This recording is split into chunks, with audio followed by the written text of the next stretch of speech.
अब सभी को जय मसीह की ओर आज हम पढ़ेंगे पहला यूहन्ना की पत्री उसके 3 अध्याय उसकी 4 ऐसे पढ़ेंगे। और आज का हमारा टॉपिक है पाप और पाप क्या है।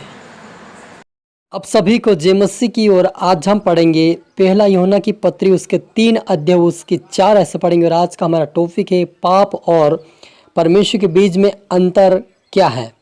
तो यहाँ पर लिखा है कि जो कोई पाप करता है वो व्यवस्था का विरोध करता है और पाप तो व्यवस्था का विरोध है। तुम जानते हो कि वह इसलिए प्रकट हुआ है कि पापों को हर ले जाए और उसके स्वभाव में पाप नहीं। जो कोई उसमें बना रहता है वह पाप नहीं करता। हालेलुया। मिलकर प्रार्थना करें। धन्यवाद प्रभु यीशु मेरे पिता परमेश्वर पर प्यारे प्रभु जी, आज के वचन आज के कलाम से मेरे पिता हर एक से बातें कर प्रभु जी। आज का वचन पिता हर एक के जो पिता परमेश्वर पापों को दूर करे पिता, पवित्रता का जीवन जी तेरे मार्ग पे चल प्रभु। जो भी सुने वो प्रभु तेरे वचन सुनकर तेरे वचन पे चलकर तेरे राज्य के वारिस बने पिता परमेश्वर। हर एक को प्रभु जो भी सुने उनको प्रभु उनके पापों से उनको बाहर ला प्रभु जी, उनको आज़ाद कर मेरे पिता।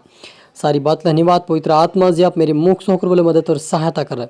प्रार्थना दुआ यीशु के नाम से मांगते हैं, आमीन। तो मेरे अजीजों, हमने यहाँ पर पढ़ा पहला यूहन्ना की पत्री उसके 3 अध्याय उसकी 4 ऐसे पढ़ा कि जो कोई पाप करता है वह व्यवस्था का विरोध करता है और जो कोई व्यवस्था के विरोधी है तुम जानते हो कि वह इसलिए प्रकट हुआ है कि पापों को हर ले जाए और उसके स्वभाव में पाप नहीं। जो कोई उसमें बना रहता है वह पाप नहीं करता। जो कोई पाप करता है उसने ना तो उसे देखा और ना उसको जाना है।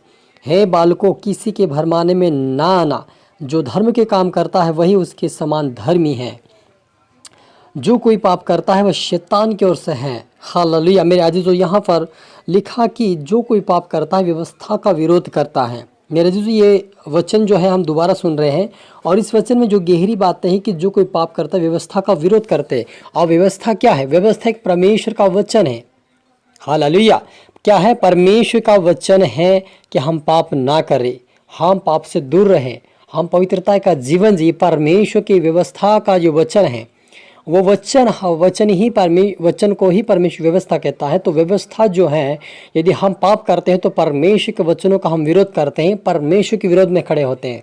लेकिन हम पाप नहीं करते हैं तो हम परमेश्वर की इच्छा को पूरी करते हैं और उसके वचनों और इस व्यवस्था को हम पूरी करते हैं। और परमेश्वर अपने पुत्रों को इसलिए भेजा है कि हम इस पाप से बाहर आ जाएं और वचन का विरोध करना छोड़कर प्रभु की आराधना भक्ति करते हुए हम उसके राज्य के वारिस बने। यही परमेश्वर चाहता है। मेरे अजीजों, आज बहुत सारे परमेश्वर के विरोध में खड़े हैं, उसकी व्यवस्था के विरोध में खड़े हैं, लेकिन अपने आप को पश्चाताप नहीं करते, अंगीकार नहीं कर रहे हैं। तो यानी कि यदि वे परमेश्वर की व्यवस्था के विरोध कर रहे हैं, पाप कर रहे हैं, तो वो आज भी परमेश्वर की संतान नहीं है। हाँ, संसार में वो परमेश्वर की संतान कहला सकती है, लेकिन जब परमेश्वर जब न्याय करेगा सिंहासन के सामने, तब उनका जो पाप का कर्म होगा उसके अनुसार उनको प्रतिफल देगा और जो धर्म का काम करेगा उसको उसी प्रकार से प्रतिफल देगा। तो आप और मुझे पाप नहीं करना है, आप और मुझे वचन को पढ़ना है, समझना है और वचन क्या कहता है उसके अनुसार चले, ताकि हम परमेश्वर के राज्य के वारिस बन जाएं। हालेलुया। और लिखा है कि जो कोई उसमें बना रहता है वह पाप नहीं करता। जो कोई पाप करता है उससे ना तो उसे देखा और ना उसको जाना है। मेरे अजीजों, जो कोई आज भी मसीह होकर भी पाप करता रहता है तो वो परमेश्वर को आज भी वो नहीं जानता और नहीं पहचानता, क्योंकि वो पाप के बंधन में है और शैतान की अधीनता में आज भी है। लेकिन जिन्होंने प्रार्थना किया, पश्चाताप किया, अंगीकार किया और परमेश्वर का कि प्रभु मैं इन पापों से बाहर आना चाहता हूँ, और परमेश्वर ने उनको निकाला है और फिर से वो दोबारा पाप नहीं किए, उनको परमेश्वर जानता है और वे परमेश्वर को जानते हैं। लेकिन जो पाप करते हैं वो परमेश्वर को नहीं जानते, आज भी वो अनजान है। तो आप और मुझे परमेश्वर को जानना है, समझना है, उसकी आज्ञा का पालन करना है, ताकि हम उसके राज्य के वारिस बन जाएं। और लिखा है 3 के 8 आयत से 8 आयत के अंदर लिखा कि जो कोई पाप करता है वह शैतान की ओर से है, क्योंकि शैतान आरंभ ही से पाप करता आया है। मेरे अजीजों, यहाँ पर साफ लिखा कि यदि कोई बार बार पाप कर रहा है, मेरे अजीजों, अनजाने में कोई आपके जीवन में कोई पाप होता है वह एक अलग बात है, लेकिन आप जानबूझकर पाप करते हैं तो लिखा कि वह शैतान की ओर से है। हालेलुया। इसलिए यहाँ पर मुझे पाप से भागना है, प्रभु से प्रार्थना करें, क्योंकि पाप से बाहर निकलने के लिए हमें परमेश्वर की और उसकी आत्मा की आवश्यकता है। क्योंकि वो आत्मा हमें पाप और बुराई से बचाएगी। क्योंकि हम यूसुफ के बारे में पढ़ते कि यूसुफ के संग परमेश्वर रहता था और वे उस पतिफर को आशीषित किया परमेश्वर ने यूसुफ के कारण। लेकिन उसकी पत्नी जो उसको पाप में गिराना चाहा, तब वो भाग निकला, क्योंकि उसके अंदर परमेश्वर की आत्मा था यूसुफ के अंदर, इसलिए वो भाग निकला।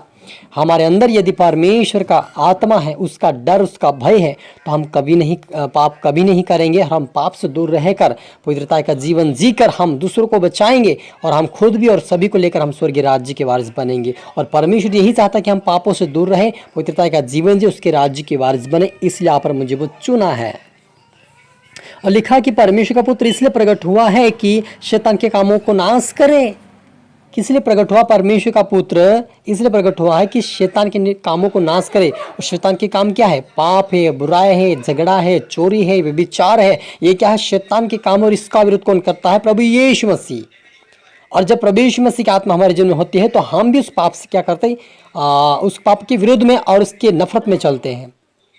तो आप और मुझे प्रभु की अधीनता में रहना है और पाप से हमें घृणा करना है। प्रभु से कहे, प्रभु यदि ये पाप आपको नहीं पसंद तो उस पाप से मुझे भी घृणा कर, मैं भी घृणा करने पाऊँ और मैं पाप से दूर रहूँ। आपको कहना है, क्योंकि जब तक आप नहीं कहेंगे तब तक आप पापों से बाहर नहीं आ सकते। आपको कहना पड़ेगा कि मैं पापों से बाहर आना चाहता हूँ, मैं पापों को छुड़ाना चाहता हूँ, मैं पापों को प्रभु जी नहीं करना चाहता हूँ, मैं आपके पवित्रता का जीवन जीना चाहता हूँ, आपकी योग्यता का जीवन, आपकी योग्य चाल चलना चाहता हूँ, आपकी वचन पर चलना चाहता हूँ। आप मेरी सहायता करें, मदद करें। तो वास्तव में परमेश्वर आपके पास आत्मा को भेजेगा और आपकी सहायता मदद करेगा, आपको पापों से बाहर निकाल कर पवित्रता का जीवन जी लाएगा और आपको परमेश्वर आशीषित करेगा।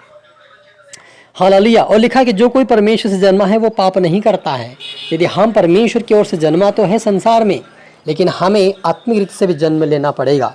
क्योंकि संसार में हम क्या शारीरिक रीति से परमेश्वर की ओर से ही आए हैं, लेकिन हमें आत्मिकता के तौर पे भी हमें आत्मिक जीवन जीने के लिए हमें जन्म लेना प्रभु की ओर से लेना पड़ेगा। प्रभु से कहना पड़े, प्रभु मुझे नया जन्म दे, मुझे नई बुद्धि, नया ज्ञान दे, नई समझ दे, ताकि मैं तेरे मार्ग पे चलूँ। और परमेश्वर यही चाहता है कि हम पवित्रता का जीवन जी, पाप से दूर रहे, परमेश्वर की इच्छाओं को पूरी करते जाए। हालेलुया। और लिखा कि इसी से परमेश्वर की संतान और शैतान की संतान जाने जाते हैं। किसी से जो पाप करता है वो शैतान की संतान है, और जो पवित्रता का जीवन जीता, परमेश्वर के डर और भय में चलता है, वो परमेश्वर के संतान है।